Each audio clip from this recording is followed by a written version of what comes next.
Good morning students. सो ਆਪਾਂ last lecture ਵਿੱਚ series ਦੇ ਕੁਝ ਟੈਸਟ ਕੀਤੇ ਸੀ ਜਿਨ੍ਹਾਂ ਨਾਲ ਅਸੀਂ series the convergence and ਡਾਇਵਰਜੈਂਸ check ਕਰਦੇ ਹਾਂ। ਸੋ ਉਹ ਟੈਸਟ ਨੂੰ ਆਪਾਂ ਕੰਟੀਨਿਊ ਕਰ ਰਹੇ ਹਾਂ। ਨੈਕਸਟ ਸਾਡੇ ਕੋਲ ਜਿਹੜਾ ਟੈਸਟ ਹੈ ਕੌਚੀ ਕੰਡੈਂਸੇਸ਼ਨ ਟੈਸਟ। ਸਾਨੂੰ ਟੈਸਟ ਦੀਆਂ ਕੰਡੀਸ਼ਨਸ ਯਾਦ ਰੱਖਣੀਆਂ ਪੈਣਗੀਆਂ ਤੇ ਉਹਨਾਂ ਦਾ ਜਿਹੜਾ ਰਿਜ਼ਲਟ ਹੈ ਸਿਰਫ ਉਹ ਯਾਦ ਰੱਖਣਾ ਪਏਗਾ। ਸਟੇਟਮੈਂਟ ਅਸੀਂ ਜੇ ਨਹੀਂ ਵੀ ਯਾਦ ਰੱਖਦੇ ਤਾਂ ਸਾਨੂੰ ਕੋਈ ਲੋੜ ਨਹੀਂ ਹੈ, ਕਿਉਂਕਿ ਸਾਨੂੰ MCQ ਸੋਲਵ ਕਰਨ ਲਈ ਸਿਰਫ ਉਹਨਾਂ ਦੀਆਂ ਕੰਡੀਸ਼ਨਸ ਪਤਾ ਹੋਣੀਆਂ ਚਾਹੀਦੀਆਂ ਨੇ। ਜਿਵੇਂ ਕੌਚੀ ਕੰਡੈਂਸੇਸ਼ਨ ਟੈਸਟ ਕੀ ਹੈ, if an is greater than equal to an plus 1 means this is monotonically decreasing sequence। ये important part है। n greater than 0 positive term series है। ਆਪਾਂ ज़्यादातर ਜਿਹੜੀਆਂ ਸੀਰੀਜ਼ ਕਰ ਰਹੇ ਹਾਂ ਮੋਸਟਲੀ ਆਪਾਂ ਪੋਜ਼ਿਟਿਵ ਟਰਮ ਸੀਰੀਜ਼ ਦੀ ਹੀ ਡਿਸਕਸ਼ਨ ਕਰ ਰਹੇ ਹਾਂ। then summation an and summation 2 raised power n an converges or diverges together। ਸੋ ਜਿਹੜੀ ਸੀਰੀਜ਼ ਸਾਨੂੰ ਗਿਵਨ ਹੈ ਅਸੀਂ ਉਹਦੀ ਕਨਵਰਜੈਂਸ ਡਾਇਵਰਜੈਂਸ ਚੈੱਕ ਕਰਨੀ ਹੈ, ਉਹਦੀ ਜਗ੍ਹਾ 'ਤੇ ਅਸੀਂ summation 2 raised power n an ਦੀ ਕਨਵਰਜੈਂਸ ਡਾਇਵਰਜੈਂਸ ਚੈੱਕ ਕਰ ਲਈਏ ਤੇ ਸੇਮ ਸੀਰੀਜ਼ an ਦੀ ਕਨਵਰਜੈਂਸ ਡਾਇਵਰਜੈਂਸ ਹੋਏਗੀ। Next Cauchy integral test. If f be defined non negative, so f ਇੱਕ ਫੰਕਸ਼ਨ ਹੈ ਜਿਹੜਾ ਕਿ ਨੋਨ ਨੈਗੇਟਿਵ ਡਿਫਾਈਨਡ ਹੈ and decreasing for x is greater than equal to a। So ਕਿਸੇ ਵੀ a ਲਈ ਜਿਹੜਾ ਫੰਕਸ਼ਨ ਹੈ डिक्रीजिंग फंक्शन है, नॉन नेगेटिव फंक्शन है, then the series n from a to infinity fn and the integral a to infinity fx dx converges diverges together। मीनस series की जी convergence divergence cheque करने की बजाय असी इंटैगरल की इंटाग्रेशन मीन सॉल्व करके convergence divergence cheque कर सकते हैं। फॉर एग्जाम्पल जो असी यह सीरीज़ है साढ़े कोल summation n raise power 4 over 2 n raise power 5 plus 2। So साढ़े कोल an is equal to n raise power 4 2 n raise power 5 plus 2। So इनू आप an मान सकते हैं या fn या फंक्शन f भी मान सकते हैं। सो यदि कन्वर्जेंस डाइवर्जेंस चैक करने की जगह असी जे इस इंटैगरल की कन्वर्जेंस चैक कर लीए n फ्रॉम 1 to infinity n नू असी वेरीएबल चेंज कर लाँगे x raise power 4 over 2 x raise power 5 plus 2 dx। So 2 असी बाहर लै जाने common, this will be equal to 1 to infinity x raise power 4 x raise power 5 plus 1। So 5 ना असी मल्टीप्लाई 5 ना डिवाइड कर लें ताकि साडे कोल जिहड़ा उपर डेरीवेटिव बन जाए। This will be equal to 1 over 10 log x raise power 5 plus 1 limits 0 to infinity। So now clearly log infinity जिहड़ा है सो इन्फिनिटी नू डाइवर्ज कर जाएगा। सो ये जिहड़ा इंटैगरल है ये डाइवर्ज कर रहा है। So if this integral is diverge then this series also divergent. So ये सीरीज़ साडे कोल डाइवर्जेंट हो जाएगी। सो बिना कोई असी सीरीज़ की कन्वर्जेंस डाइवर्जेंस का टैसट यूज़ किया इंटाग्रेशन के थ्रू असी क्लीयर कर लिया कि ये सीरीज़ है कन्वर्जेंस है या डाइवर्जेंस है। नैक्सट साडे कोल है रूट टैसट। ये नेम तो क्लीयर है रूट। सो ये असी nth रूट की गल करांगे, nth रूट के नाल असी कंपैरिजन करांगे सीरीज़ की कन्वर्जेंस डाइवर्जेंस का। If an is greater than equal to 0 फिर पॉजिटिव टर्म सीरीज़ की असी गल कर रहे हैं and limit supremum an raise power 1 by n is equal to l। Then positive term series an is converge if l is less than 1 and diverges if l is greater than 1। so for example साडे कोल एक series है x raise power n n raise power n। so an is equal to x raise power n and n raise power n where x is greater than 0। so by root test असीं जो solve करांगे limit n approaches to infinity an raise power 1 by n लिमिट n approaches to infinity x raise power n n raise power n raise power 1 by n। तो सारे को solve करके आ जाएगा x n लिमिट n approaches to infinity। Now as x is greater than 0 जे x 0 के equal हो जाता फिर इनडिटर्मिनेट फॉर्म बन जानी सी, फिर सानू प्रॉब्लम होनी सी। सो क्योंकि x पॉजिटिव है so this is diverging to infinity. So ये सीरीज़ है इन्फिनिटी नू डाइवर्ज कर जाएगी बाय रूट टैसट। सो ये असी ध्यान रखना है रूट टैसट असी मोस्टली उदों ही अपलाई करांगे जो सानू पावर n दे विच कोई सीरीज़ दी होएगी ताकि जो रूट लवांगे एन नाल एल कैंसल हो जाएगा तो सम जिहड़ा है सॉल्व करना साडे लई ईजी होएगा। नैक्सट बहुत ही इंपॉर्टेंट टैसट है डी लैम्बर्ट्स रेशो टैसट। इनू सिर्फ असीं रेशो टैसट के नाम नाल भी जानते हैं। Positive term series a n converge if limit supremum a N over A N plus one is greater than one and diverge if limit supremum a N over A N plus one is less than one. So ये दी general form है। Mostly असीं जिहड़ा result use करते हैं वो use असीं ये कर लें हैं converge if limit n approach to infinity a N plus one over A n less than one and diverge if limit n approach to infinity a N plus one over A n greater than one. So यह condition असीं ध्यान रखनी है। असीं जिन्ने भी test कर रहे हैं मोस्टली पॉजिटिव टर्म सीरीज़ की गल कर रहे हैं। L is equal to one लिए ये टैसट जो साडे कोल फेल हो जाएगा। जो L is equal to one साडे कोल आ जाएगा सो रेशो टैसट जो सानू कोई भी रिजल्ट नहीं देगा कन्वर्जेंस या डाइवर्जेंस के लिए। सो फॉर एग्जाम्पल साडे कोल एक सीरीज़ है summation x raise power n over n. Now here a N is equal to x raise power n over n. Now a N plus one over A N is equal to x raise power n plus one over N plus one into n over x raise power n which will be equal to. So limit असी n approaches to infinity solve करिए दी limit N approaches to infinity X N over N plus one which will be equal to limit N approaches to infinity X throughout असी N divide कर लिए numerator तो denominator नू one over one plus N. So this will be equal to X. So according to ratio test this series converges if x less than 1, diverges if x is greater than 1। so ratio test ਜਿਹੜਾ ਸਾਨੂੰ x is equal to 1 ਲਈ ਕੋਈ result ਨਹੀਂ ਦੇਗਾ।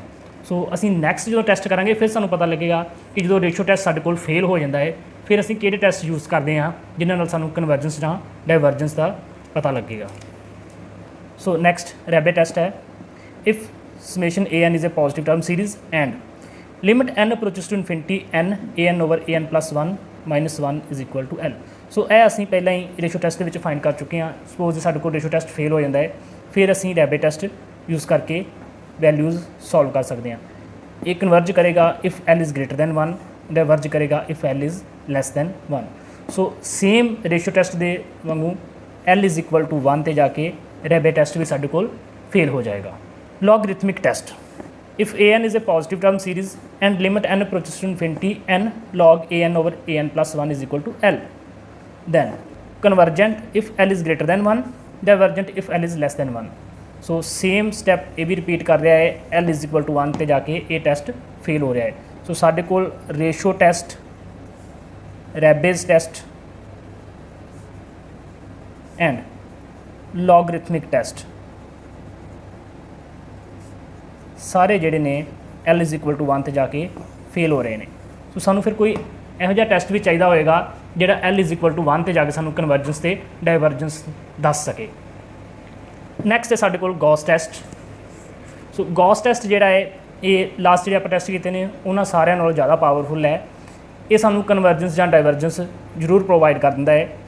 If summation A N is a positive term series and A N over A N plus one is equal to alpha plus beta over N plus R N N is power P P greater than one. Minus ये असीं सारियां वो terms collect कर लाँगे जिहड़ियां N square N cube जां इस तो greater power दियां ने। And r n is a bounded sequence. So r n is a sequence, it is not only one term. एक सीक्वेंस होएगी जिहड़ी बाउंडिड होएगी, ठीक है, जिहड़ी इनफिनिटी नू डाइवर्ज नहीं कर रही होएगी। दैन गॉस टेस्ट के रिजल्ट ने if alpha is greater than one then series convergent. सानू बीटा नाल कोई इफैक्ट नहीं पेगा। इत्थे बीटा की वैल्यू की है वो साडे लई मैटर नहीं करेगी। If alpha is less than one then summation A N जी सीरीज़ है वो डाइवर्ज कर देगी, बीटा की वैल्यू जी इत्थे कोई मैटर नहीं करेगी। But if alpha is equal to one फिर सानू बीटा की वैल्यू चैक करनी पैगी। If alpha is equal to one then beta greater than one a n convergent. So alpha greater less than ਲਈ ਕਨਵਰਜੈਂਟ ਡਾਇਵਰਜੈਂਟ ਦੇ result ਸਾਡੇ ਕੋਲ ਹੈਗੇ ਨੇ। ਅਲਫਾ ਇਕੁਅਲ ਟੂ 1 ਹੋ ਗਿਆ, ਫਿਰ ਅਸੀਂ ਉਹਨੂੰ ਅੱਗੇ ਫਰਦਰ ਡਿਵਾਈਡ ਕਰ ਰਹੇ ਹਾਂ। ਬੀਟਾ ਗ੍ਰੇਟਰ ਦੈਨ 1 ਲਈ ਸੀਰੀਜ਼ ਕਨਵਰਜ ਕਰੇਗੀ, ਬੀਟਾ ਲੈਸ ਦੈਨ ਇਕੁਅਲ ਟੂ 1 ਲਈ ਸੀਰੀਜ਼ ਡਾਇਵਰਜ ਕਰੇਗੀ। ਸੋ ਇਹ ਰਿਜ਼ਲਟ ਨੂੰ ਜੇ ਤੁਸੀਂ ਦੇਖੋਗੇ ਸੋ ਇਹ ਅਲਫਾ ਬੀਟਾ ਦੀਆਂ ਸਾਰੀਆਂ ਵੈਲਿਊ ਲਈ ਕਨਵਰਜੈਂਸ ਡਾਇਵਰਜੈਂਸ ਸਾਨੂੰ ਦੇ ਰਿਹਾ ਹੈ, ਕਿਸੇ ਵੀ ਵੈਲਿਊ ਲਈ ਜਿਹੜਾ ਟੈਸਟ ਹੈ ਫੇਲ ਨਹੀਂ ਹੋ ਰਿਹਾ। ਫੋਰ ਐਗਜ਼ਾਮਪਲ ਸਪੋਜ਼ ਸਾਡੇ ਕੋਲ an ਜਿਹੜੀ ਸੀਕੁਐਂਸ ਹੈ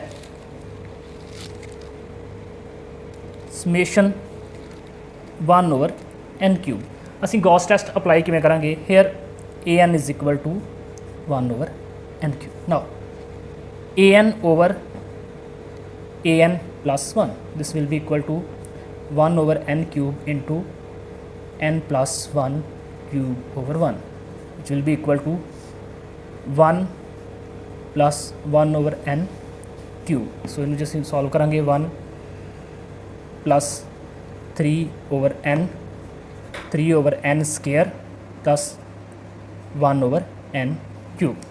ਸੋ ਅਸੀਂ ਕੰਪੇਅਰ ਕਰੀਏ ਇਹਦੇ ਨਾਲ, ਅਲਫਾ ਦੀ ਵੈਲਿਊ 1 ਆ ਗਈ ਹੈ। So alpha greater than 1 less than 1 ਨਹੀਂ ਹੈ, ਇਕੁਅਲ ਟੂ 1 ਹੈ। ਹੁਣ ਸਾਨੂੰ ਬੀਟਾ ਦੀ ਵੈਲਿਊ ਚੈੱਕ ਕਰਨੀ ਪਏਗੀ, ਮੀਨਸ ਜਿਹੜੀ 1 ਡਿਗਰੀ ਵਾਲੀ ਟਰਮ ਹੈ n ਰੇਜ਼ ਪਾਵਰ 1 ਵਾਲੀ ਹੈ। ਪਹਿਲਾਂ ਸਾਨੂੰ ਇਹ ਦੇਖਣਾ ਪਏਗਾ ਇਹਦੀ ਸੀਰੀਜ਼ ਹੈ, ਦੇਖੋ ਸਾਡੇ ਕੋਲ ਇਹ ਸੀਰੀਜ਼ ਸਾਡੇ ਕੋਲ Rn ਬਣ ਰਹੀ ਹੈ। ਸੋ ਇਹਦੇ ਜਿਹੜੇ ਐਲੀਮੈਂਟ ਨੇ 3 1 ਬਾਉਂਡਡ ਨੇ, ਠੀਕ ਹੈ। ਸੋ ਇਹਨੂੰ ਆਪਾਂ ਸੋਲਵ ਕਰਕੇ ਅੱਗੇ ਵੀ ਦੇਖਾਂਗੇ ਇਹ ਬਾਉਂਡਡ ਹੀ ਆਉਣਗੇ। So an over an plus 1 Rn bounded ਹੈ, ਇਹ ਕੰਡੀਸ਼ਨ ਜਿਹੜੀ ਸੈਟਿਸਫਾਈ ਹੋ ਰਹੀ ਹੈ। Next beta is equal to 3, alpha is equal to 1, alpha is equal to 1 ਹੈ, ਬੀਟਾ ਇਜ਼ ਗ੍ਰੇਟਰ ਦੈਨ 1 ਹੈ। ਸੋ ਦਿਸ ਸੀਰੀਜ਼ ਕਨਵਰਜੈਂਟ। ਸੋ ਇਹ ਸੀਰੀਜ਼ ਜਿਹੜੀ ਹੈ ਕਨਵਰਜੈਂਟ ਹੋਏਗੀ according to Gauss test. So Gauss test ਦੇ ਨਾਲ ਇਹ ਸੀਰੀਜ਼ ਜਿਹੜੀ ਹੈ ਕਨਵਰਜੈਂਟ ਹੋ ਗਈ ਹੈ। ਸੋ ਜਦੋਂ ਸਾਡੇ ਕੋਲ ਰੂਟ ਟੈਸਟ, ਰੇਸ਼ੋ ਟੈਸਟ ਜਾਂ ਲੋਗਰਿਥਮਿਕ ਟੈਸਟ ਫੇਲ ਹੋ ਜਾਣਗੇ, ਫਿਰ ਅਸੀਂ ਟਰਾਈ ਕਰਾਂਗੇ ਕਿ ਸਾਡਾ ਜਿਹੜਾ ਸਮ ਹੈ ਗੌਸ ਟੈਸਟ ਨਾਲ ਸੋਲਵ ਹੋ ਜਾਏ। ਇਸ ਤੋਂ ਬਾਅਦ ਆਪਾਂ ਨੈਕਸਟ ਲੈਕਚਰ ਦੇ ਵਿੱਚ ਇਹੀ ਕਰਾਂਗੇ ਕਿ ਸੀਰੀਜ਼ ਤੋਂ ਆਪਾਂ ਜਿਹੜਾ ਟੈਸਟ ਦੀ ਸਿਲੈਕਸ਼ਨ ਕਿਵੇਂ ਕਰਨੀ ਹੈ, ਤਾਂ ਕਿ ਸਾਡਾ ਟਾਈਮ ਵੇਸਟ ਨਾ ਹੋਵੇ ਕਿ ਕਿਹੜਾ ਟੈਸਟ ਜਿਹੜਾ ਸਾਨੂੰ ਫਾਸਟ ਕਨਵਰਜੈਂਸ ਤੇ ਡਾਇਵਰਜੈਂਸ ਦੇਗਾ according to nature of series. Series ਦਾ ਨੇਚਰ ਦੇਖ ਕੇ ਅਸੀਂ ਇਹ ਕਨਫਰਮ ਕਰ ਲਾਂਗੇ ਕਿ ਇੱਥੇ ਕਿਹੜਾ ਟੈਸਟ ਅਪਲਾਈ ਕਰਨਾ ਹੈ। ਨੈਕਸਟ ਹੈ ਡਾਇਵਰਜੈਂਸ ਟੈਸਟ। ਸੋ ਇਹ ਸਾਨੂੰ ਇਹ ਕਲੀਅਰ ਕਰ ਦੇਗਾ ਕਿ ਕੋਈ ਸੀਰੀਜ਼ ਜਿਹੜੀ ਹੈ ਕਨਵਰਜ ਨਹੀਂ ਕਰ ਰਹੀ, ਉਹ ਡਾਈਵਰਜ ਕਰ ਰਹੀ ਹੈ। ਸੋ ਕੰਡੀਸ਼ਨ ਕੀ ਹੈ? If limit n approaches to infinity an is not equal to 0 then series ਡਾਈਵਰਜਸ।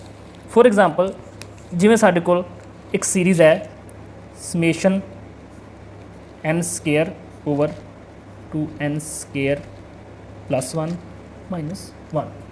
ਸੋ ਇਹ ਸੀਰੀਜ਼ ਜਿਹੜੀ ਹੈ ਕਨਵਰਜ ਜਾਂ ਡਾਇਵਰਜ ਕਰ ਰਹੀ ਹੈ। ਅਸੀਂ ਕਿਵੇਂ ਚੈੱਕ ਕਰਾਂਗੇ? Here an is equal to n square minus 1 over 2n square plus 1। Now limit n approaches to infinity, throughout ਅਸੀਂ ਪਹਿਲਾਂ n ਸਕੇਅਰ ਨਾਲ ਡਿਵਾਈਡ ਕਰ ਲਈਏ, 1 minus 1 over n square, 2 plus 1 over n square. This will be equal to 1 over 2, which is not equal to 0. So ਜੇ an ਜਿਹੜਾ ਹੈ as n approaches to infinity 0 ਨੂੰ ਕਨਵਰਜ ਨਹੀਂ ਕਰ ਰਿਹਾ, then summation ਜਿਹੜੀ ਹੈ an ਡਾਈਵਰਜ ਕਰੇਗੀ।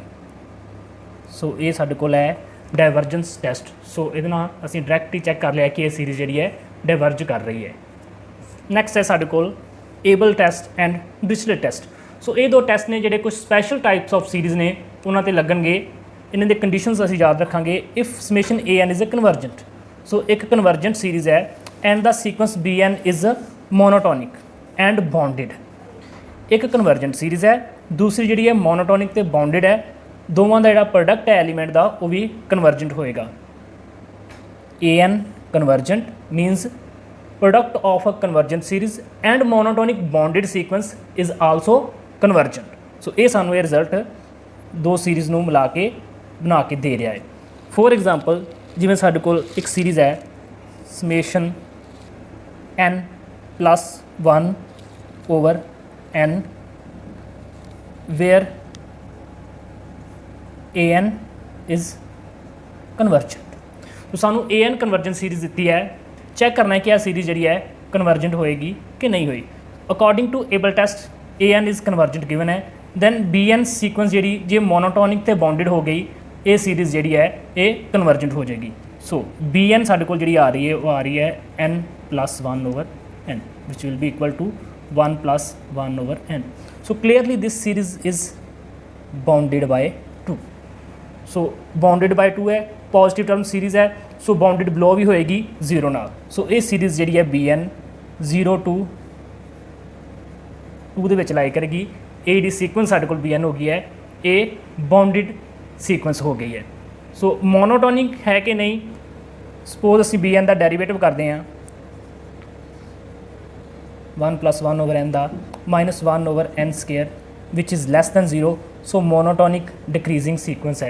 ये मोनोटोनिक सीक्वेंस भी है क्योंकि सानू ये नहीं कहा गया कि इनक्रीजिंग या डिक्रीजिंग चाहिए है। मोनोटोनिक इनक्रीजिंग डिक्रीजिंग दोवें सीक्वेंस वास्ते जो रिजल्ट है वो ट्रू है। सो ये सीक्वेंस मोनोटोनिकली डिक्रीजिंग है, बाउंडेड है, a n converges. So summation b n a n also converge. So b n साढ़े को c n plus 1 over n into a N is also convergent.